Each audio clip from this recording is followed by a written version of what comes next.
तव्यामध्ये cake बनवणं ना याआधी तुम्ही ऐकलं असेल ना कधी बनवलं असेल. हो, आज आपण गव्हाच्या पिठाचा झटपट असा मस्त जाळीदार मॉइस आणि मऊ लुसलुशीत असा केक कसा बनवायचा हे बघणार आहोत. गव्हाच्या पिठापासून तयार केलेला हा झटपट मावा केक चवीला अप्रतिम लागतो. तितकाच तो जाळीदार होतो आणि पटकन देखील तयार होतो. लहान मुलं हट्ट करतात ना, आम्हाला आज केक खायचा आहे, बिंदास तुम्ही हा केक बनवून द्या. तितकाच तो हेल्दी देखील आहे. खरं सांगू का, मुलं खात राहतील आणि तुम्हाला बनवायचा सुद्धा अजिबात कंटाळा येणार नाही. इतकी साधी सोपी पद्धत आज मी तुमच्यासोबत शेअर करणार आहे. तर चला, अगदी झटपट असा गव्हाच्या पिठाचा मस्त मऊ लुसलुशीत जाळीदार असा मावा केक बनवूयात. हा केक बनवण्यासाठी आज आपण इथे वापरणार आहोत ब्लेंड आर्टचा स्टँड मिक्सर. 1500 वॉटची पॉवरफुल मोटर यामध्ये आहे आणि याचबरोबर 100% कॉपर मोटर आहे. ब्लेंड आर्टच्या या स्टँड मिक्सर सोबत 3 अटॅचमेंट येतात: विस्क, हुक आणि बीटर. 6 स्पीड सेटिंग यामध्ये आहेत आणि याचबरोबर 6 लिटरचा डिअटॅचेबल मिक्सिंग कंटेनर यासोबत आहेत.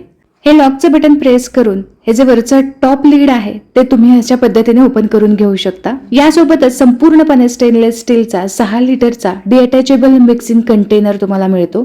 3 अटॅचमेंट यासोबत मिळालेल्या आहेत. यामधला हा विस्क की जो तुम्ही एग व्हाईट व्हिप करण्यासाठी, क्रीम व्हिप करण्यासाठी किंवा अगदी बटर काढण्यासाठी सुद्धा वापर करू शकता. हे हुक तुम्ही पीठ मळण्यासाठी वापरू शकता. चपातीचं, भाकरीचं पीठ किंवा याचबरोबर पराठ्याचं पीठ, नान, पास्ता किंवा ब्रेड तुम्हाला बनवायचं असेल तर हे हुक खूप उपयोगाला येतं.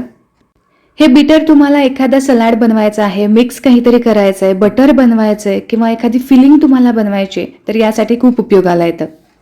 यामध्ये घातलेलं साहित्य सगळं बाहेर उडू नये, बाहेर पडू नये यासाठीच तुम्हाला यामध्ये food grade plastic splash guard सुद्धा मिळतो की ज्यामुळे अगदीच मेस होण्याची अजिबात शक्यता राहत नाही. तर हा स्टँड मिक्सर हा होम बेकरसाठी, क्लाउड किचनसाठी आणि स्मॉल बेकरसाठी उत्तम पर्याय आहे. फक्त केक बनवण्यासाठी किंवा क्रीम बीट करण्यासाठीच याचा वापर होत नाही, तर बरेचसे याचे उपयोग आहेत.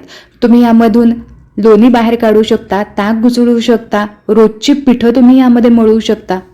एकदा स्पीड सेटिंग करून ठेवली ना की मग त्याचा तो काम करत राहतो. अजिबात सारखं सारखं लक्ष द्यावं लागत नाही.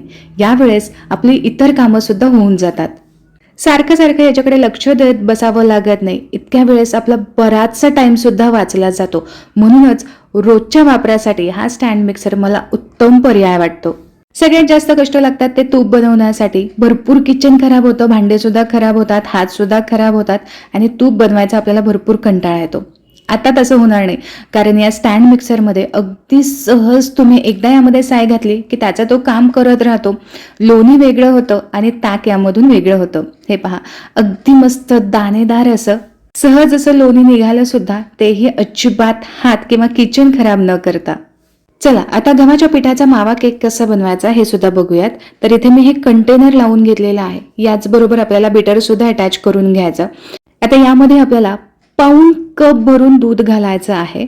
तर इथे दूध आपल्याला थोडंसं गरम करून घ्यायचं आहे. कुठलंही दूध तुम्ही घेतलं तरी सुद्धा चालेल. यामध्येच आपल्याला 1 टेबलस्पून भरून इथे विनेगर घालायचं आहे. आता जर तुमच्याकडे असे मेजरिंग कप नसतील तर याऐवजी कुठल्याही एखाद्या वाटीचा, पेल्याचा अंदाज तुम्ही ठेवू शकता.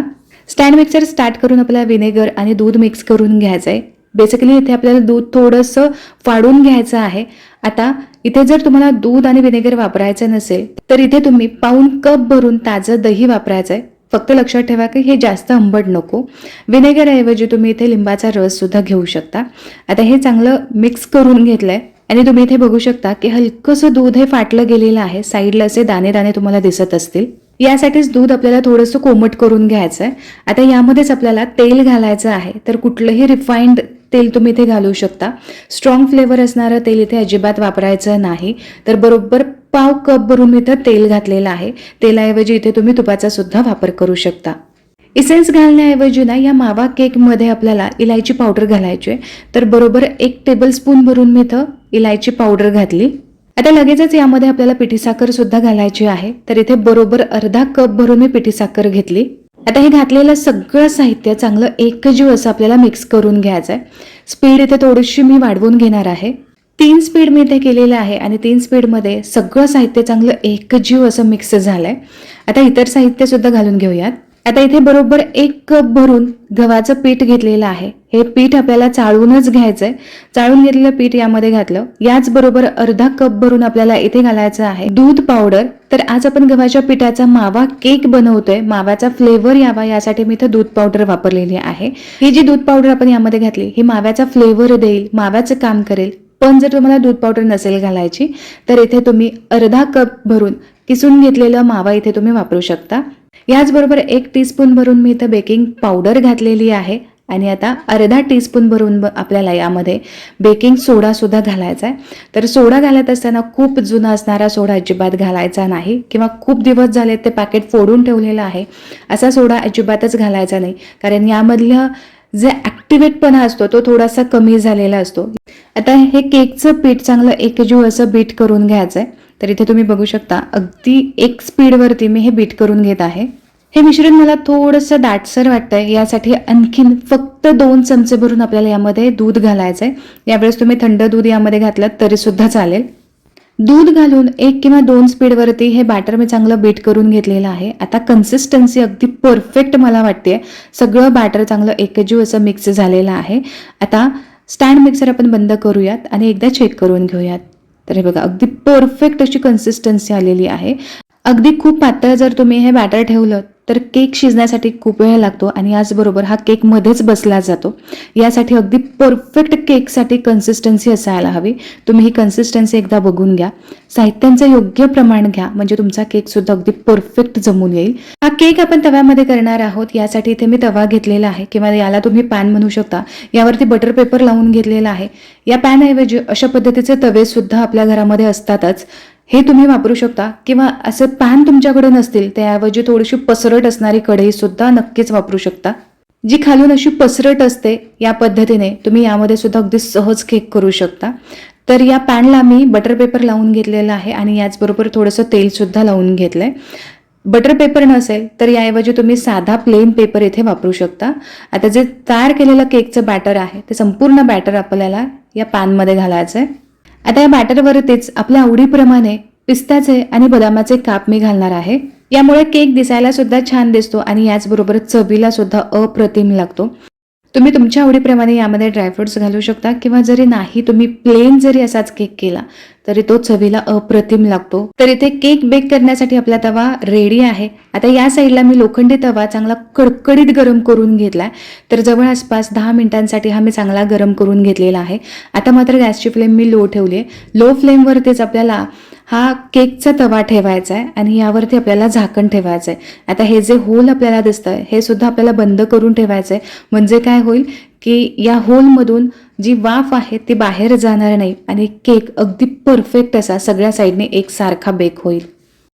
घड्याळ लावून लो फ्लेमवरती बरोबर 20 मिनिटांसाठी हा केक मी बेक करून घेतलाय. गॅसची फ्लेम बंद केली आणि तुम्ही बघू शकता काय मस्त रंग आलाय.